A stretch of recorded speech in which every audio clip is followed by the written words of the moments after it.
Bonsoir à tous et bienvenue. Si vous nous rejoignez pour ce deuxième débat des législatives, nous allons nous intéresser à la deuxième circonscription de l'Allier. Pourquoi ?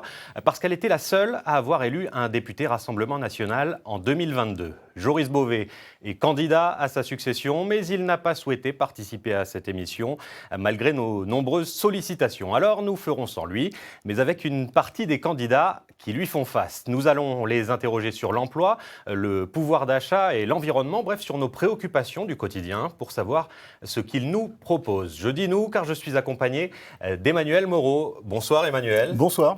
Journaliste à France Bleu Pays d'Auvergne. Vous êtes avec moi pour nous apporter des éclairages et interroger les 4 candidats qui se trouvent face à nous ce soir. Ils vont pouvoir se présenter à vous en quelques mots et on va commencer tout d'abord par Louise Héritier. Bonsoir. Bonsoir, je m'appelle Louise Héritier, j'ai 27 ans, je travaille dans le service public de la culture et je suis la candidate du nouveau Front populaire. Face à vous, Laurence Vancenebrock, bonsoir. Bonsoir, donc Laurence Vancenebrock, 54 ans, fonctionnaire de police et ancienne députée de l'Allier de la circonscription de Montluçon. De 2017 à 2022, sous l'étiquette ? Alors à l'époque, La République En Marche, et aujourd'hui sous l'étiquette du MoDem. Bon. En troisième position sur notre plateau, Romain Lefebvre, bonsoir. Bonsoir, Romain Lefebvre, donc j'ai 38 ans, je suis contractuel dans la fonction publique territoriale, donc je suis le candidat de l'Union de la droite et du centre sur cette circonscription. Donc les Républicains. Et les Républicains avec l'étiquette politique des Républicains, tout à fait. Donc les Républicains classiques, pas ceux d'Éric Ciotti, Non, ni classique. d'Aurélien Pradier qui a claqué la porte ce matin. J'ai appris ça cet après-midi, effectivement. Bon.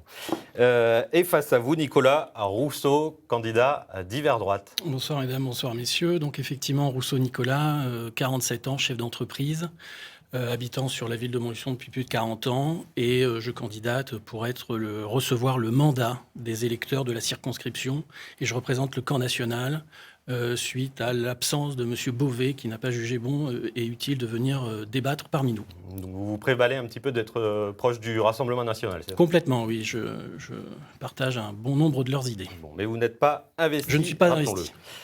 Donc vous savez maintenant qui sont les candidats qui se présentent face à nous. Avant d'ouvrir le débat, Emmanuel Moreau, vous allez nous aider à y voir plus clair sur cette deuxième circonscription de l'Allier. Eh bien, c'est la circonscription de Montluçon, c'est-à-dire tout l'est de l'Allier, de la forêt de Tronchet au nord, à Marcillan, Combraillet et Broglie au sud, avec au milieu la vallée du Cher, du rural à la ville, comme c'est le cas un petit peu partout en Auvergne, et comme partout également, le même sentiment de déclassement des services publics qui disparaissent petit à petit, un hôpital de Montluçon en souffrance, et un secteur industriel qui était autrefois très puissant, par exemple Dunlop à Montluçon, à Dicéo, à Commentry, un secteur industriel qui perd petit à petit de l'importance et des emplois. Alors, il n'y a rien de vraiment original à cela dans cette circonscription, ce sont un peu les mêmes problèmes qu'ailleurs. Particularité quand même, c'est qu'elle se dépeuple petit à petit, 110 000 habitants, c'est 5 000 de moins en 10 ans. Et comme ailleurs dans l'ensemble du département de l'Allier, cette érosion de population ne devrait malheureusement pas s'arrêter, malgré le projet de mine de lithium des Chassières et les 1000 emplois qui sont annoncés. On y reviendra dans un instant. Tout à fait. Avant d'y revenir, dernière mise au point sur cette circonscription, on va voir les résultats des élections législatives de 2022. Au second tour, c'était Joris Bové pour le Rassemblement national qui avait été élu avec 50,22% des voix face à Louise Héritier pour la NUPES et la France Insoumise battue avec 49,78% des voix. À peine 140 bulletins d'écart entre les deux candidats. Le décor est maintenant planté, alors rentrons dans le vif du sujet avec un premier dossier important pour votre circonscription qu'évoquait déjà Emmanuel Moreau, le projet d'une mine de lithium à Échassières. Louise Héritier, pour ou contre ? Alors déjà, un député ne peut pas se prononcer sur un projet local comme celui-ci. Un député, il écrit des lois. Et forcément, donc un grand projet d'aménagement du territoire, il devra rentrer dans le cadre de ces lois. Et avec une majorité pour le nouveau Front populaire, ce qui nous semble important, c'est de remettre de la démocratie dans nos institutions.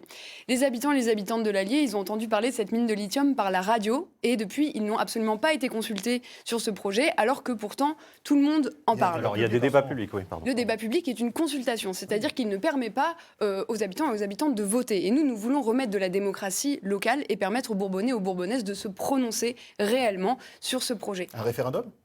Nous, effectivement, dans la 6e République que nous proposons, il y a le référendum d'initiative citoyenne, mais il y aura également des moyens pour la démocratie locale, donc de pouvoir voter directement au niveau local, dans l'unité de la République, pour se prononcer sur des grands projets comme celui-ci.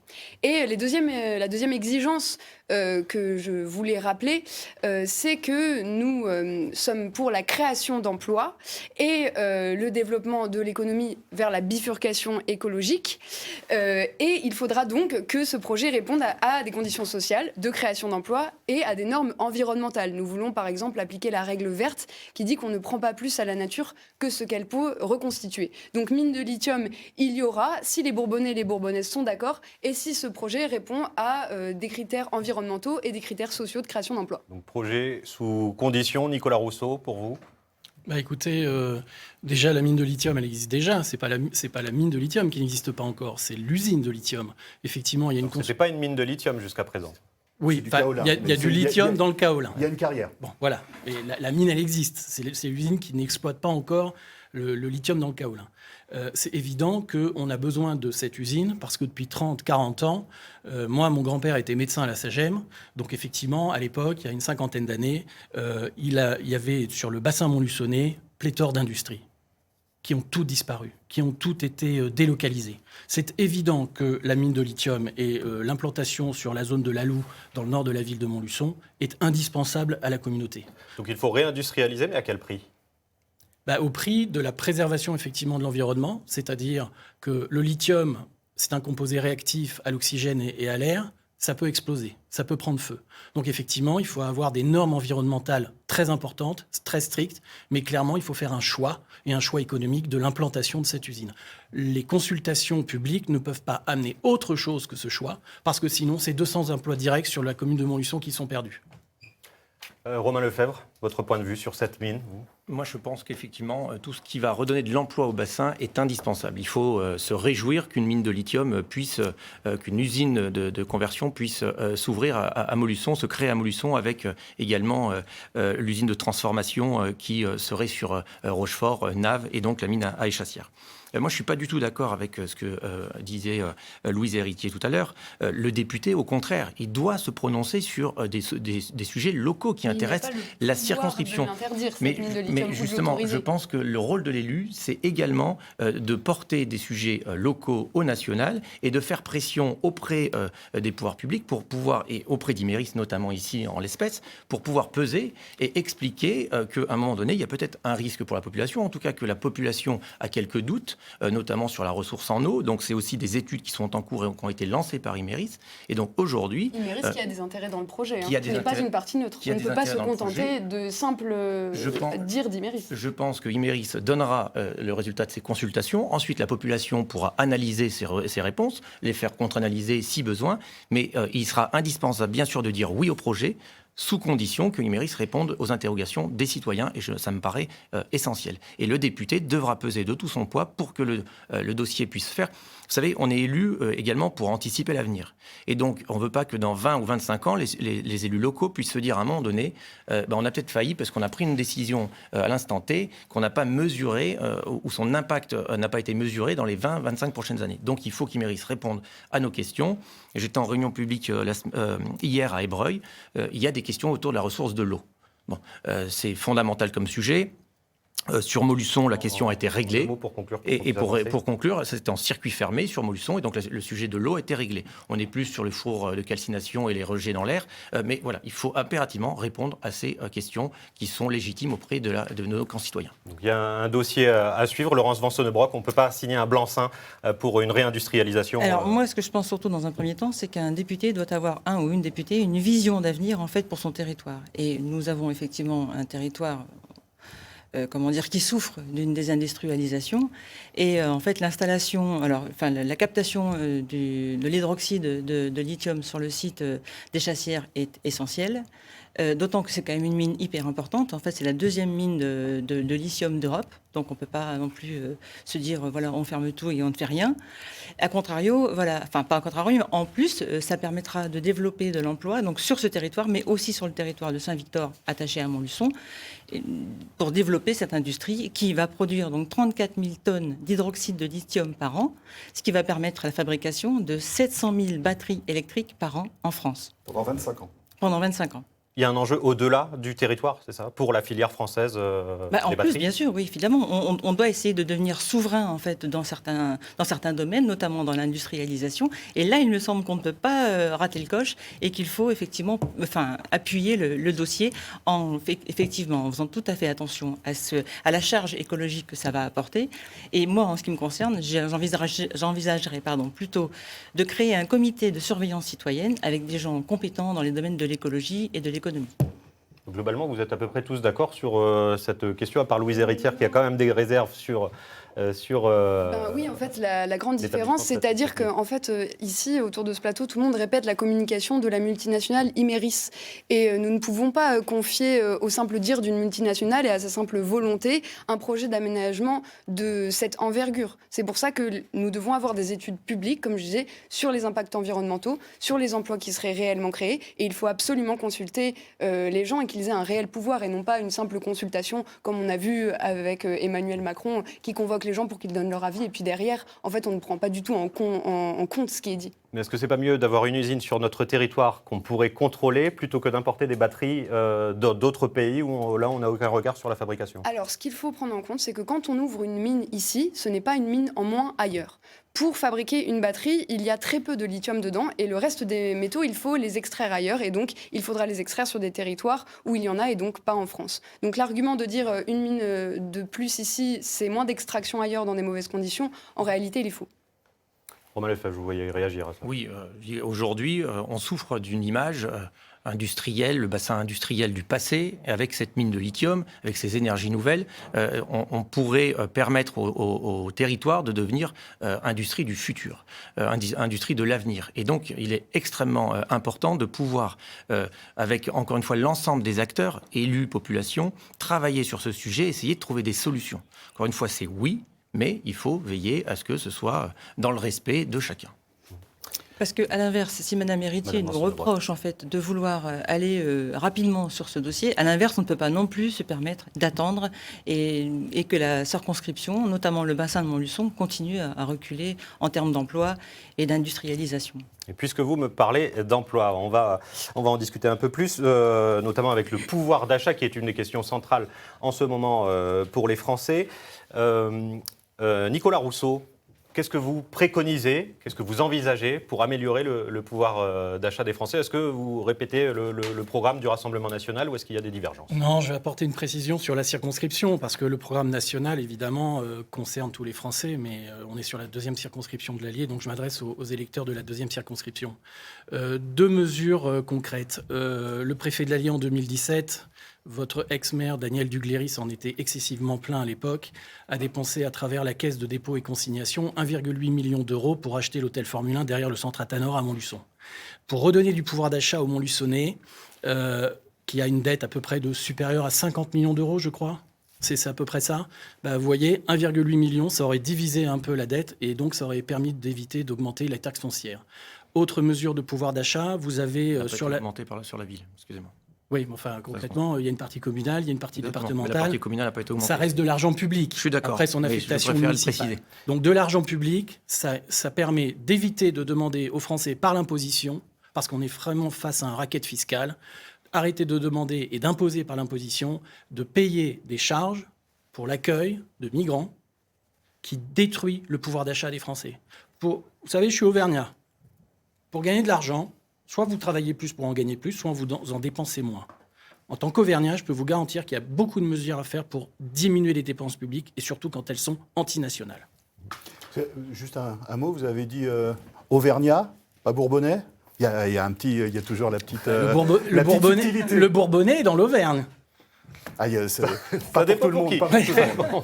On ne va pas rentrer dans ces considérations. Romain Lefebvre, vous vouliez peut-être répondre à ce qui a été dit. Oui, alors sur le pouvoir d'achat, comment rendre du pouvoir d'achat aux Français, moi je pense encore une fois que le député a un rôle à jouer dans sa circonscription, puisque chaque circonscription est différente et dans la France entière. On voit la fracture qui existe entre la ruralité et les grandes métropoles, donc le pouvoir d'achat ne sera pas le même dans ces territoires. Donc c'est pour ça que c'est véritablement intéressant que le député puisse intervenir à l'Assemblée nationale pour sa circonscription. Sur le pouvoir d'achat, moi je pense que la valeur fondamentale, il faut revenir à la base. Et la base est la valeur du travail, qu'on a trop souvent, à mon goût, oublié. Le mérite, la valeur encore une fois du travail, l'activité devra toujours être plus rémunérée que l'inactivité. Et donc ce que nous proposons avec les Républicains, c'est l'augmentation des salaires des Français en réduisant les cotisations sociales pour les salaires qui touchent, pour les Français qui touchent moins de 3 fois le SMIC, c'est-à-dire environ 4 200 €.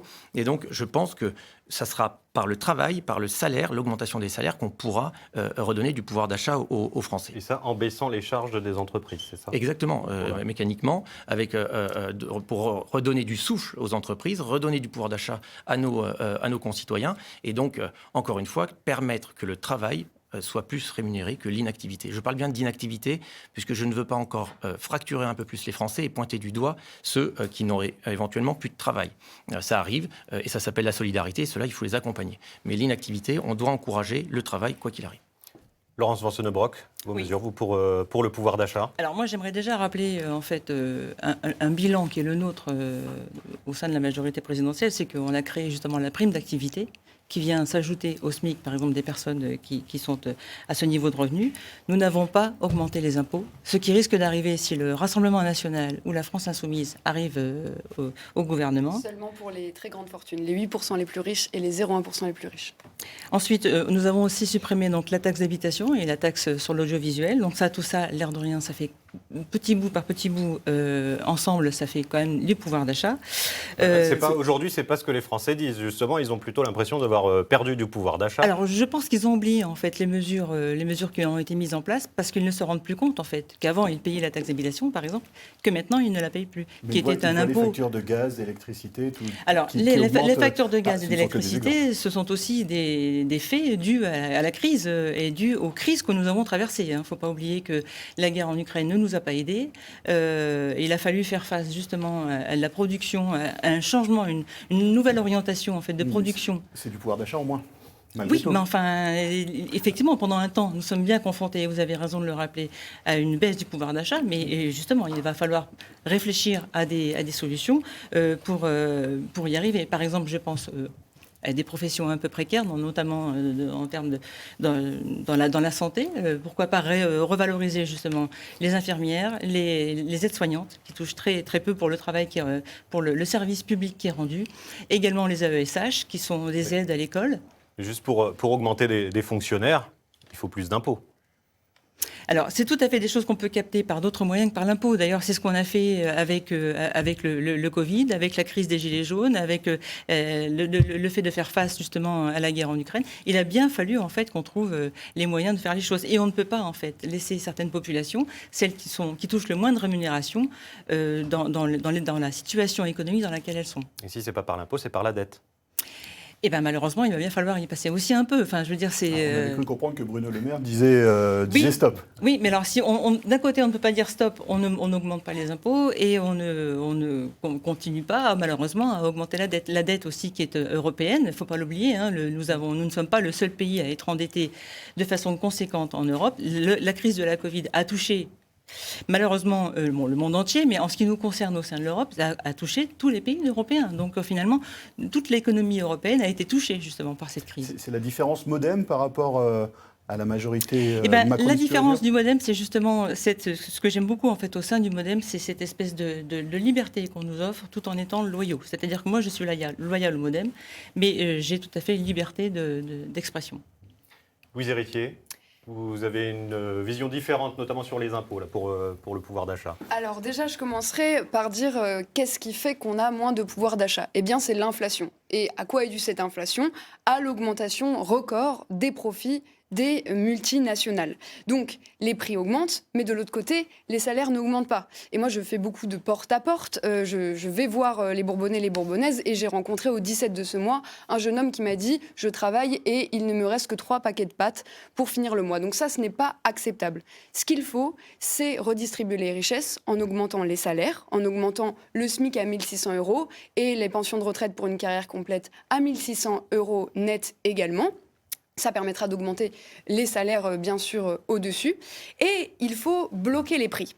Alors, bloquer les prix de l'alimentaire, de l'énergie et des carburants. Et ça permettra aux TPE, PME de pouvoir augmenter les salaires parce que leurs coûts de production vont diminuer.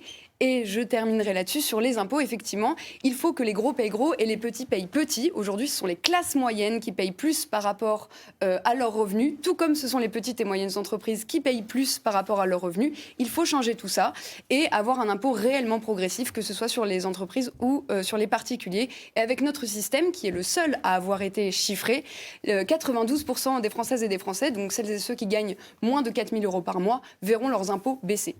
Comment vous bloquez les prix ? On a essayé à peu près là, sur le carburant, on a vu que ça a été compliqué et qu'il faut des accords, que les grandes entreprises soient d'accord. Le blocage des prix, c'est tout à fait possible à faire. On a vu par exemple le gouvernement Macron le faire pendant la crise du Covid sur le gel hydroalcoolique. Donc c'est une mesure qui est tout à fait applicable.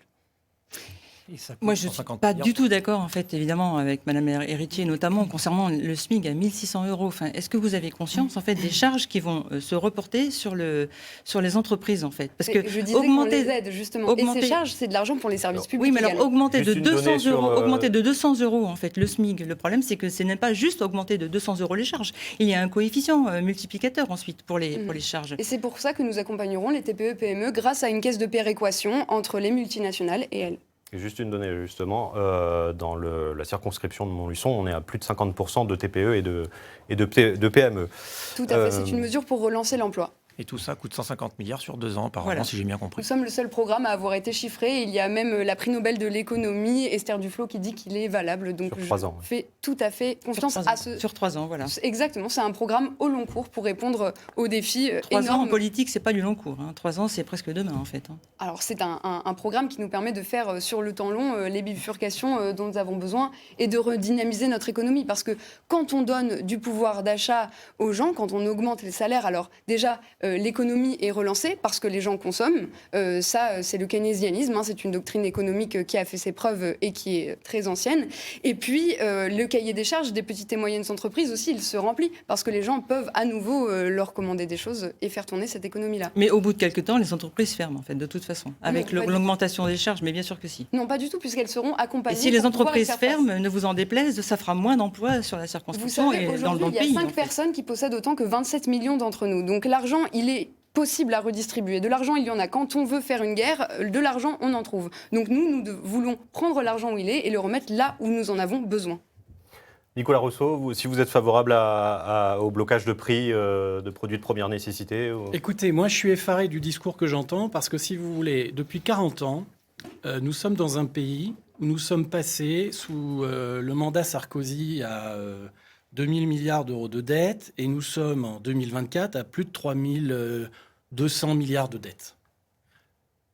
Le camp de gauche, soutenu par des prix Nobel, la Macronie, 7 ans de Macronie, a augmenté de X centaines de milliards d'euros la dette. Ce sont des gens qui ont fait des grandes études, qui ont fait des grandes écoles, qui savent mieux que tout le monde quoi faire, comment faire pour bien gérer le bien public. Et puis les Français, à chaque élection, voient toujours la même rengaine. Alors, quelle rengaine il faut changer ? Aujourd'hui, vous proposez quoi ? Je refuse qu'au second tour de cette élection, le choix des électeurs soit résumé à la candidate de Gaza et le candidat de Ghana.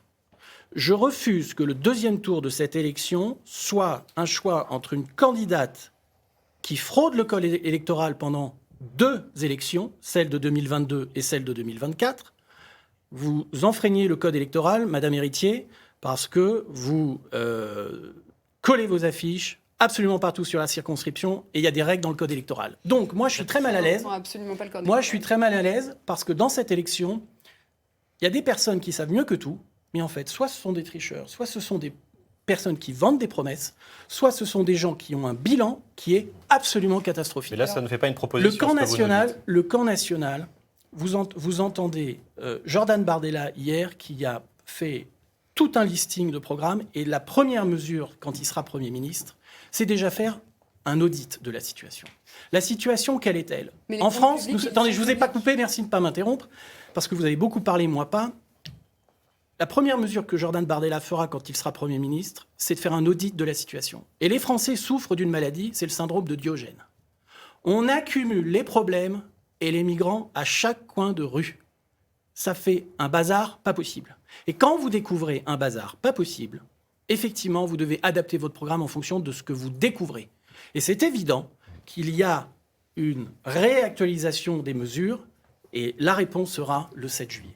Mais je voudrais juste rebondir sur l'endettement. Effectivement, vous avez raison, j'assume en fait, et le gouvernement assume le fait que nous ayons endetté le pays. Mais il fallait bien faire face à cette crise de la Covid et proposer aux entreprises, par exemple le PGE, qui était le prêt pour les entreprises, on est d'accord ? Garanti par l'État. Garanti par l'État, sans lequel en fait un nombre incalculable en fait d'entreprises auraient coulé. De toute façon, elles n'auraient pas eu les moyens de survivre pendant Je réponds cette très crise. vite. Effectivement, Très vite. sur un très court terme, votre mesure de l'époque pouvait être utile, mais en fait, c'était une bombe à retardement, parce que vous avez beaucoup de petites entreprises qui, justement, se sont retrouvées piégées par ce prêt garanti par l'État, et qui, malheureusement, parce que ça n'a pas redémarré économiquement, se sont retrouvées en faillite. Et vous avez un nombre incalculable de faillites de petites entreprises à ce sujet. Et moi, je voudrais répondre sur la candidate de Gaza. Il y a maintenant la Cour internationale de justice qui dit qu'il y a des intentions génocidaires chez le gouvernement d'extrême droite de Benjamin Netanyahou, et ce n'est pas acceptable. Et nous souhaitons effectivement le cessez-le-feu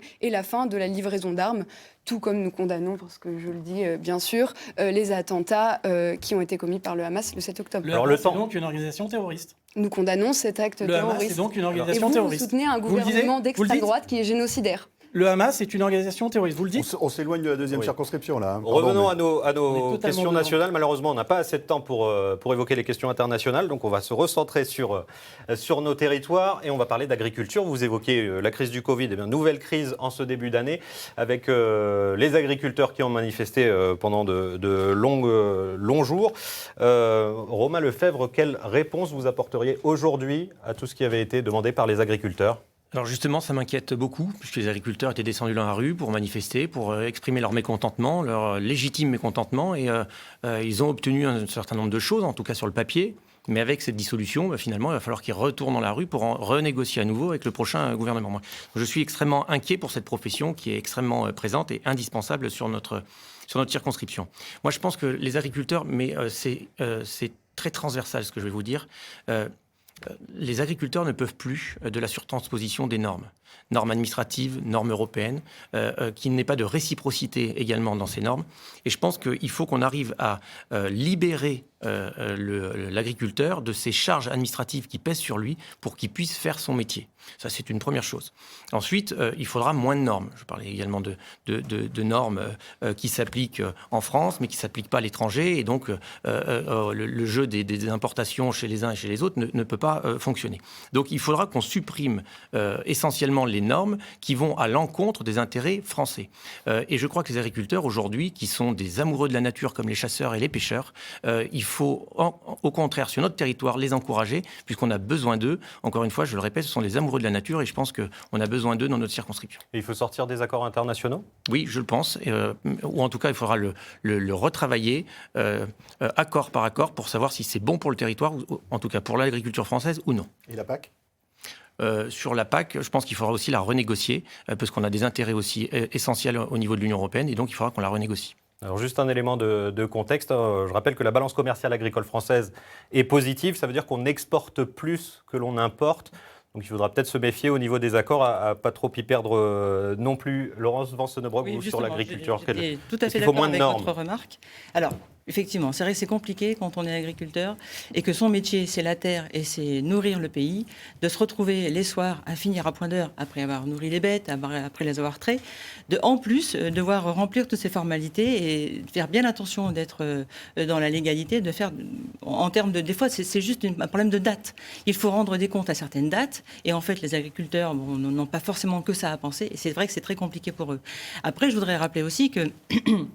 Le gouvernement, enfin en tout cas sous la mandature de 2017-2022, nous avons quand même permis un premier vote de la loi Egalim 1 que nous avons amélioré avec la loi Egalim 2, qui a permis une meilleure normalement redistribution des revenus pour les agriculteurs. Le problème, c'est toujours les distributeurs qui finalement ne jouent pas le jeu et qui essayent toujours malgré tout de tirer la plus grande marge du travail sur le dos des agriculteurs. Nicolas Rousseau. Écoutez, merci de me donner la parole sur ce sujet qui m'est cher, puisque c'est précisément l'objet de l'affiche de ma campagne, où je mets une photo sur laquelle on voit des chars des tracteurs d'agriculteurs défiler en disant qu'effectivement, en France, nous sommes dans un pays où un agriculteur se suicide tous les 2 jours. Donc effectivement, c'est une situation absolument scandaleuse. Ces gens-là sont Cette statistique est à prendre avec des pincettes, je le rappelle. Bah écoutez, on fera un check news à ce moment-là. Je reste sur mon chiffre d'un agriculteur qui se suicide tous les 2 jours en France. Ces gens-là sont écrasés de normes, de charges, de contraintes d'emploi, d'incapacité à pouvoir prendre de temps en temps le relais avec des gens qui viendraient leur donner 1 semaine ou 2 de congés par an. C'est pour ça quand il y a des gens qui justement ont beaucoup de congés, on pourrait en donner justement aux agriculteurs. Donc effectivement, je propose absolument toute mesure pour que, nous sommes les premiers bénéficiaires de la PAC. Donc évidemment, il faut protéger la politique agricole commune. C'est une des rares mesures européennes où effectivement, il n'y a pas débat sur l'utilité pour les Français. Louise Héritier. Oui, alors bien sûr, la question agricole, elle est au cœur de cette campagne et c'est pour ça que j'ai choisi comme suppléante Marie-Claude Moncelon, qui est elle-même agricultrice et qui connaît très bien ces sujets. Ce que je voudrais dire aux agriculteurs et aux agricultrices qui sont allés dans la rue, c'est qu'on a bien vu que, qui sont allés sur les routes, on a bien vu que leurs revendications n'avaient pas été entendues et ce qu'ils demandaient, c'était des revenus agricoles suffisants. Et on voit que les prix de la nourriture augmentent et que celles et ceux qui la produisent ne se payent pas correctement. Et ça veut dire qu'au milieu, il y en a qui se gavent. Ce sont donc les grands patrons de l'agro-industrie et de la grande distribution. Donc nous voulons garantir un prix plancher pour la vente des produits agricoles qui permettent donc d'avoir des revenus agricoles dignes et cela en taxant les super profits des agro-industriels et de la grande distribution.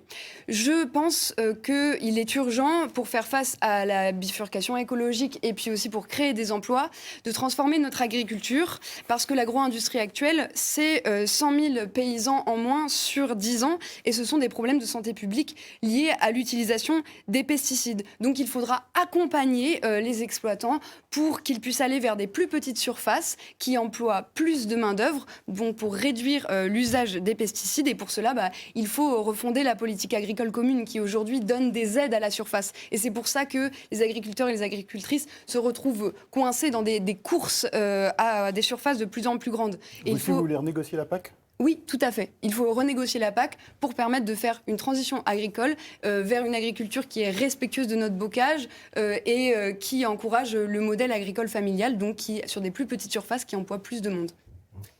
C'est juste que face à l'économie mondiale et aux exportations, c'est justement parce qu'on est dans ce type d'économie maintenant que les exportations des agriculteurs sont plus importantes que les importations. On ne peut pas demander aux agriculteurs de réduire leur surface de production. Mais ça veut dire plus d'exploitation, ça ne veut pas dire moins de production, ça veut dire plus de main-d'œuvre. Et donc, si on veut sortir d'un système des pesticides, le CNRS le dit, c'est possible d'ici 2050. Si on veut sortir de ce modèle-là, il faut donc des plus petites surfaces. Plus de main-d'œuvre, ça coûte plus cher à la production. Oui. Et ça fait plus d'emplois, c'est-à-dire mais ça crée plus de charges. Le présentateur a raison. Comme une fois encore, je vous le disais, l'argent, il est là. Pour l'instant, on a eu mais l'argent, il est là, il est où ? Record, je vous l'ai dit, dans les poches des grands industriels donc l'agro-industrie et également de la grande distribution qui ont fait des profits records. Tandis que nous avons du mal à nous nourrir et que les agriculteurs et les agricultrices ne vivent pas bien de leur production. Mais là, pour les gens qui nous regardent, qui nous écoutent, vous pouvez leur dire on peut mieux rémunérer les agriculteurs sans augmenter les prix des denrées au supermarché ? Alors, il faut prendre en compte plusieurs choses. Les salaires augmentent, donc le pouvoir d'achat augmente. On peut avoir une légère augmentation des produits agricoles dans ce cadre-là, tout en garantissant un bon pouvoir d'achat. Écoutez, on ne peut pas forcer les agriculteurs à vendre très peu cher des produits qui ensuite vont être récupérés pour faire des marges pour des grandes industries. Il faut absolument créer plus d'emplois, faire la bifurcation écologique si nous voulons faire face au changement climatique qui est devant nous. Et il faut garantir aux gens qui travaillent des revenus dignes et aux gens qui consomment une alimentation de qualité. Laurence Vanceunebrock, vous êtes contre des prix planchers ? Alors, les prix planchers, c'est drôle parce que c'est quelque chose que promet donc Jordan Bardella. Enfin, promettait, parce qu'en fait, il a promis beaucoup de choses. Hein. Finalement, il fait un recul sur son propre programme. Peut-être que l'arrivée, finalement, au pouvoir lui fait un peu peur. Donc, il a reculé sur la baisse de la TVA, il a reculé sur les impôts, il a reculé sur tout un tas de sujets. Et donc, sur celui-là aussi, en fait. Le prix plancher, je pense que ça pourrait être une solution à tester. Pourquoi pas ? Enfin, je pense qu'il faut se permettre, par moment, d'essayer certaines choses. Des mesures transitoires, en fait, le temps de constater les bienfaits ou les méfaits de cette procédure. Il nous reste très peu de temps, on va quand même essayer de parler un petit peu des services publics qui touchent tous nos territoires. Romain Lefebvre, qu'est-ce que vous proposez pour ramener des services publics au sens large aussi? On parle souvent des déserts médicaux sur notre antenne. Exactement. Je pense que c'est une question centrale sur notre territoire. Je comparais tout à l'heure encore les grandes métropoles, la ruralité.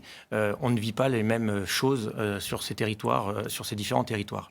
Je pense que sur la santé, je lisais l'autre jour 87% de déserts médicaux en France. 87%.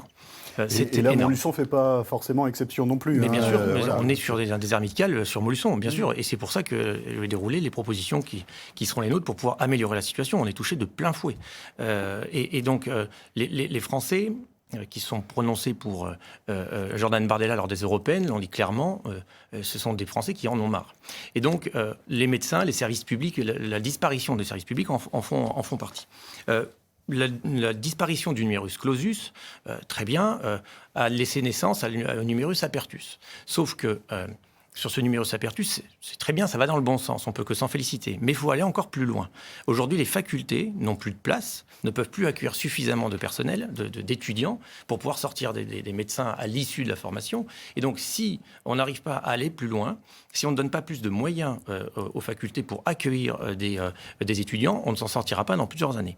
Ça, c'est la première chose. Je parlais tout à l'heure de bureaucratie également. Le médecin doit soigner. Ce n'est pas à lui de faire de la paperasse administrative 1 heure par jour.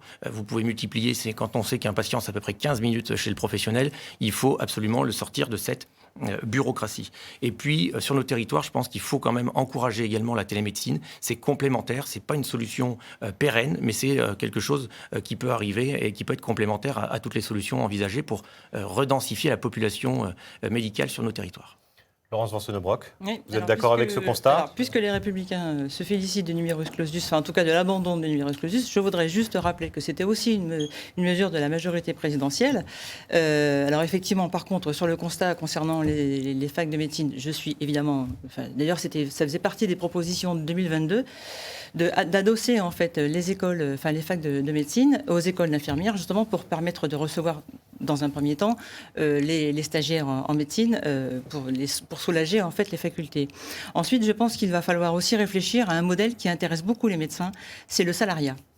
J'ai passé une journée entière, il y a de ça maintenant 2 ans, en Saône-et-Loire, où ça se pratique déjà. Le président du conseil départemental a mis en place en fait une maison de santé où les médecins sont salariés et où il y a donc possibilité sur tout le territoire, sur toute la Saône-et-Loire quasiment, d'avoir des petites antennes médicales.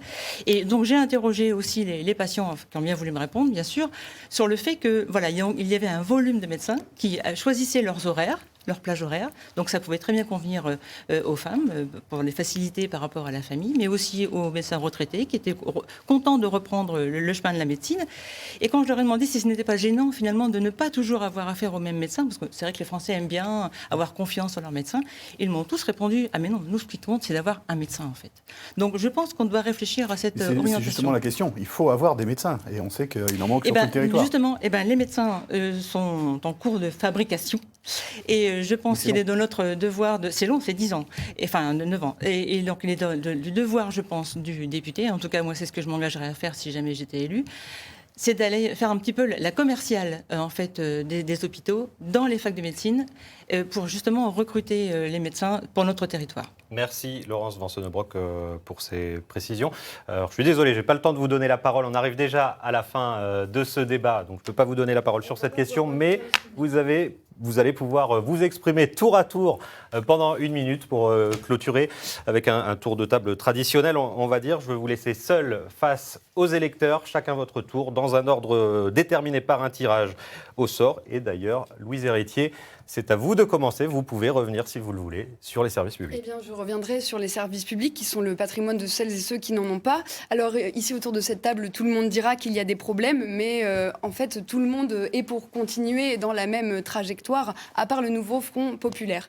C'est-à-dire que c'est une politique de grands cadeaux fiscaux aux riches sans contrepartie, et dans le même temps, on assèche le budget des services publics. Donc nous avons un programme cohérent, un programme chiffré pour obliger les médecins à s'installer dans les déserts médicaux, pour remettre des lignes de train dans les villes moyennes, pour faire les premiers pas pour la gratuité à l'école et pour assurer la rénovation complète des logements, la rénovation thermique, donc de la prendre en charge pour les ménages qui auraient du mal à y faire face afin que tout soit rénové. Bref, nous pouvons remettre le service public sur pied, nous pouvons également transformer notre démocratie pour la rendre plus participative. Je sais qu'il y a beaucoup d'entre vous qui ne veulent pas aller voter parce que nous étions des milliers dans la rue contre la réforme des retraites et que c'est passé par un 49.3. Merci. Et nous abrogerons le 49.3 et nous passerons à la 6e Merci République. Louise Héritier. Le tirage au sort a désigné en deuxième candidate Madame Vancenebrock. La parole est à vous pour 1 minute. Merci. Le dimanche 30 juin, ce sont l'avenir de la France et de la démocratie qui sont en jeu. Si, comme beaucoup de nos concitoyens, le Rassemblement national vous fait peur, de par son histoire, de par son programme, si vous estimez que la France insoumise est irresponsable, comme l'est d'ailleurs la plupart de son programme, si vous avez conscience que les sondages sont défavorables au Parti républicain qui se meurt d'après Laurent Pradier, alors aucune hésitation. Ce dimanche, dès le premier tour, le dimanche 30 juin, votez pour le centre, un centre humaniste et démocrate que je représente. C'est la seule possibilité pour les Français de faire barrage aux deux extrêmes. Dans notre circonscription, je m'engage devant vous à poursuivre les travaux que j'avais commencés sur le ferroviaire, la santé, l'agriculture, mais aussi et surtout votre pouvoir d'achat. Alors, pas d'hésitation. Le dimanche 30 juin, votons tous pour le centre. Faisons-le ensemble pour la République, pour la France et pour nos enfants. Merci Laurence Vancenebrock. La parole est désormais à vous, Romain Lefebvre, dans les mêmes conditions. 1 minute, Passe Camara. Merci.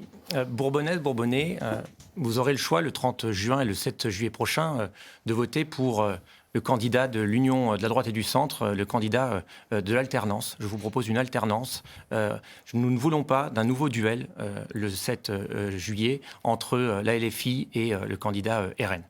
Donc nous vous proposons 2 candidats avec mon suppléant Didier Lindron, très implanté lui aussi dans le territoire, moi-même élu adjoint au sport à la ville de Montluçon depuis 2020 et implanté sur le territoire depuis de longues années. Je vis sur le territoire, j'habite sur le territoire, j'ai évolué, j'ai mes amis, mes enfants, j'habite le territoire, pardon, et donc je vous propose de pouvoir créer cette alternance pour les Bourbonnaises et les Bourbonnais. Nous sommes soutenus par Laurent Wauquiez, le président de la région Auvergne-Rhône-Alpes, par Claude Riboulet, le président du département, Bruno Rojoin, le sénateur de l'Allier, Frédéric Laporte, et l'ensemble, nous avons plus d'une vingtaine de maires et élus sur le territoire. Alors, pour l'enracinement, pour l'union locale, votez le 30 juin et le 7 juillet pour l'union de la droite et du centre. Merci Romain Lefebvre. Et pour clore ce tour de table, Nicolas Rousseau, c'est à vous, 1 minute pour vous adresser aux électeurs. Comment M. Macron peut-il prétendre avoir défendu son pays quand dans ce même pays, il est plus facile de trouver un migrant dans la circonscription plutôt que de trouver un médecin pour soigner ses enfants ?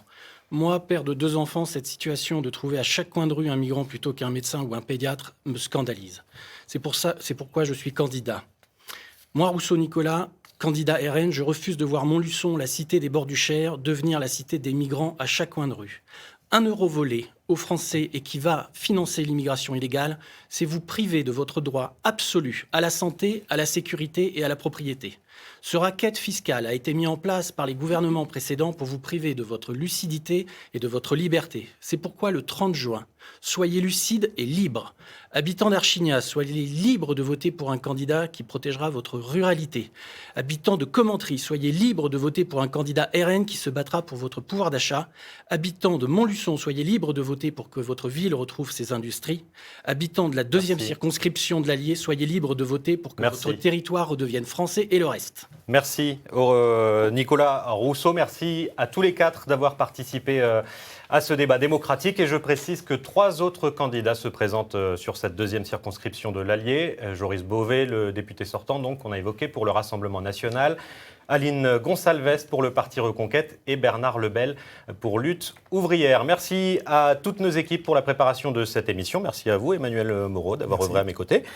Et je vous rappelle donc que le premier tour de ces élections législatives anticipées se tient ce dimanche 30 juin. Et dimanche soir d'ailleurs, juste après votre journal, vous avez rendez-vous avec Marie Morin et Julien Lecoq pour découvrir les résultats de ce scrutin et entendre les réactions des candidats à travers toute l'Auvergne. Ce sera à suivre dès 19h50 sur notre antenne. Vous êtes maintenant maître de votre voix. Alors, votez. Très bonne soirée à vous. À bientôt.